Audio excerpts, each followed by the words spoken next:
So this is how I start with a shaved mannequin head. This is the hair that I like to use the most. I do use a glue gun instead of sewing. I find it a little bit faster, and I can also tear the wig apart. It's so important to measure out your sections to give you a guide. And when you are doing the glue line, you can see that I'm stretching the wig cap out. That's so the wig doesn't go smaller than what you want it. And every so many rows, I will pull the wig cap off of the head. Just that the glue, it's a lot easier to get the cap off if you're doing that the whole thing isn't glued to the head. So every so many rows, I'll go back and repeat and just pull the glue off the mannequin head.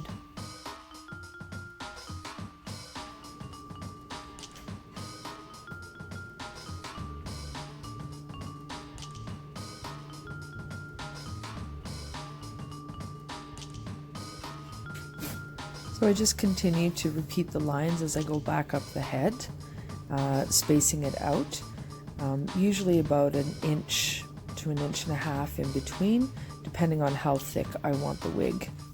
When I get to the top, it's a little bit different. So I do line up the top area to give me a guide. Lots of rows to make a nice full wig.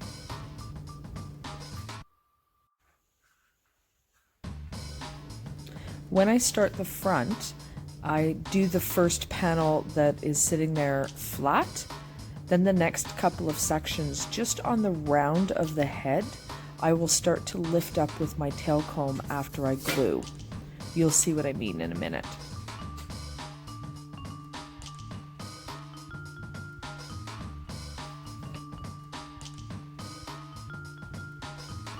What the lifting up does with the comb is it will create almost like a natural fall, like how the hair naturally falls on someone.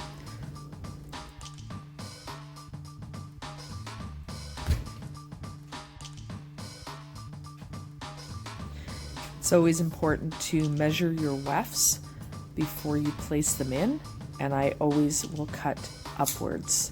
It's a lot easier and you're losing less hair when you do that. One thing I do when I do go to color the wig after is I wait at least 24 hours before doing so, just to allow the glue to adhere. When I do get to the top, I do closer sections, anywhere from 1 inch to 1/2 inch. A lot of it is more by feel on the density that I want on the wig. I will add a lot more detail to the top as well. When I go to color the wig after, I like to use a demi-permanent color or a semi-permanent color. Like Joico Intensity colors are one of my favorites, or the Lumishine Demi Liquids. They're very gentle to the hair and long lasting.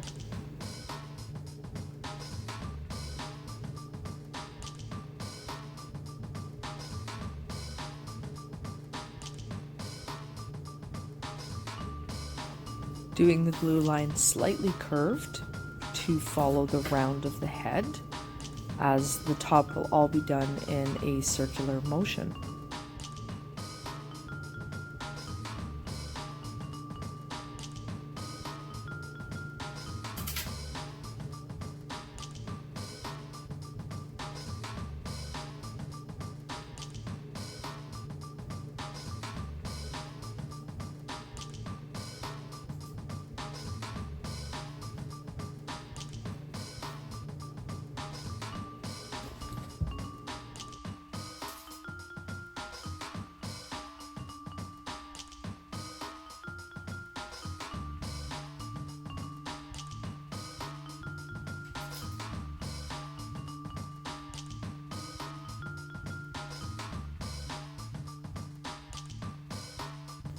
If you want to create a part line, you can glue it in, just like I showed you. That does give you another option as well to slightly create a part. I usually don't myself, but it's always an option.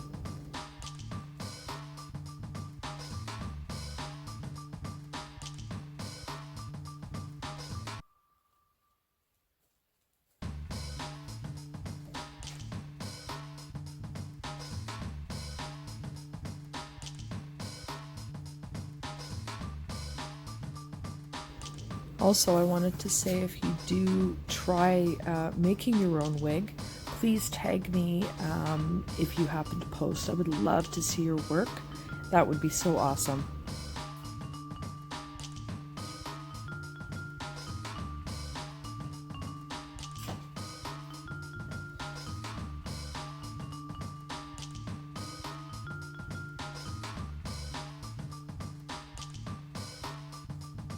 It's such a relaxing process to make a wig.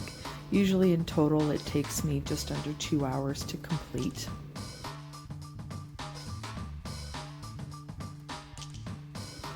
Sometimes I will go in between the lines when I'm setting the hair, and that's what I meant by I definitely go by feel on how the density is when I'm creating a wig. So I do like to stand back and take a look, feel with my hands, and just see if it's thick enough or if it's getting too thick. I'm always very cautious on that as well, just to have a really nice balance. And the more you create a wig, the more you will adapt to how the feel will be.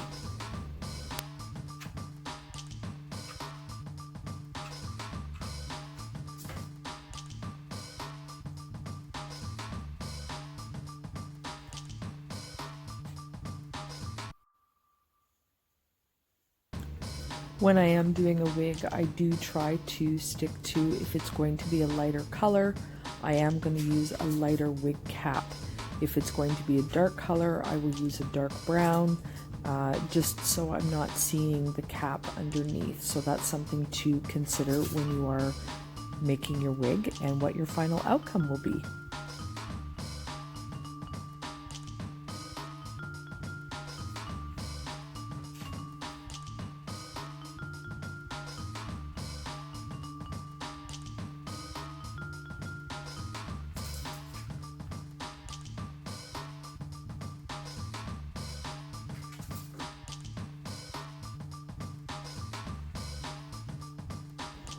When I do get to the top, I use smaller pieces to try and fill in that gap.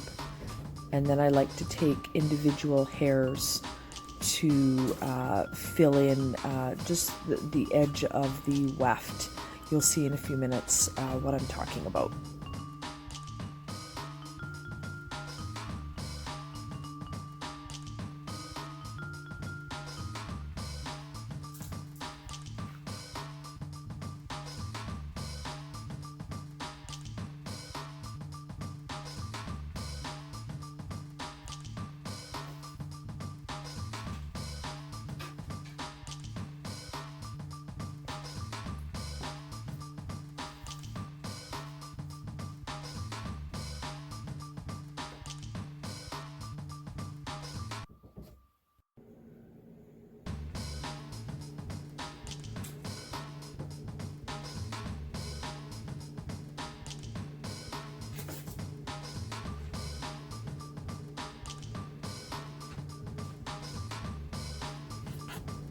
If I was to do this where I would be wearing a wig all the time, or I would be worried about where the top circle would be, say for a photo shoot, I will have a tendency to move that towards the back of the head.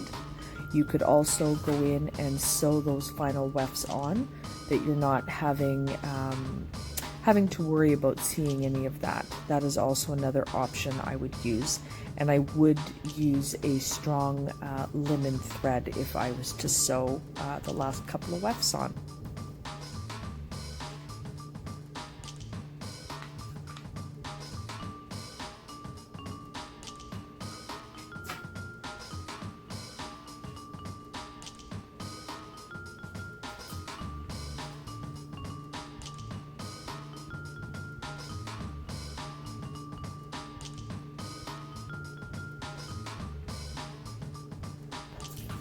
There are so many different ways to make a wig. This is just one option that I like to do. It's fast and easy, and like I said before, I can take the wig apart and remake or add pieces in. It gives me more versatility when I'm doing competition work. It's very important to allow the hair to dry completely before I go in and color. When I do color, I use demi-permanent or semi-permanent color. So this is a picture of the wig after I freshly colored it with a semi-permanent color. And just playing around with updos gives you lots of options. Thanks for watching.